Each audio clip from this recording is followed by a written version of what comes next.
तिसरा आता रंगायत आणणार. लोक आपल्या समस्या घेऊन येत आहेत आणि आपण जो प्रश्न विचारला ती रस्त्याची दुरावस्था ही संपूर्ण महाराष्ट्रामध्ये ही स्थिती आहे.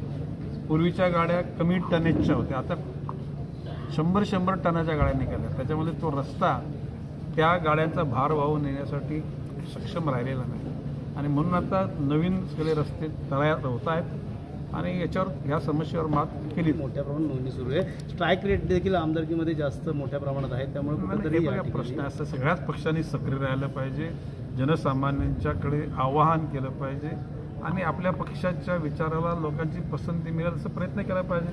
आता भाजपचे लोक जागृत आहेत असं तुम्ही म्हणता, तर संदीप लेलेंच्या नेतृत्वाखाली ठाण्यामध्ये भाजप चांगलं काम करते आणि भविष्यकाळामध्ये त्याच्यातून जनसामान्यांचं प्रेम मिळेल असा माझा विश्वास आहे.